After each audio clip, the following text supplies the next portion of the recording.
The revving of engines on the BA and burnout marks on North Tulsa roads are proof street racing is a citywide issue. Just something has to be done out there. Lieutenant Stephen Flory has seen the devastation caused on Tulsa roadways firsthand. Literally, almost anywhere you go, I can point to where I worked a fatality accident, and every one of those I remember. That includes a deadly accident last year near Apache and Yale. Police say an 18-year-old driver ran into Adriana Williams' car, ejecting and killing her. Darnell Wright told us in May of 2021 he wouldn't wish that pain on anyone. Senseless because,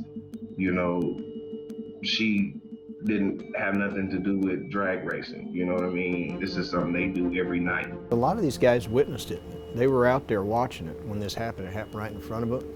And we actually arrested the driver and charged him with second-degree murder. That's probably one of the biggest reasons why it kind of dwindled down for a while, but it's starting to ramp back up. Flory says the department has increased efforts to try and stop racers. We've been out there in force. I've had to bring my guys in on special assignments. They've had to come and work a lot of overtime trying to deal with these issues. So how does Tulsa hit the brakes on street racing? That's a good question. That's $1 million question. And I don't have the solution. I believe that this needs to be a multifaceted solution. We've had more accidents there in the last 5 years than ever before. Krista Patrick, whose district includes Apache and Yale, wants this problem solved too. I feel your pain. I live,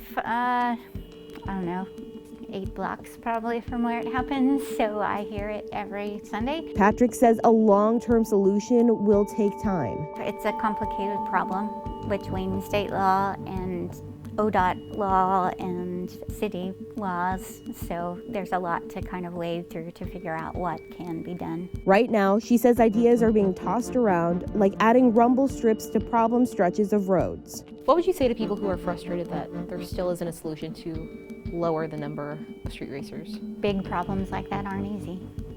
If they were, we would have already solved it. With nearly 25 years spent policing Tulsa roads, Lieutenant Flory is determined to find a way to save lives. That's been my life mission, is try to make the roads safer. I literally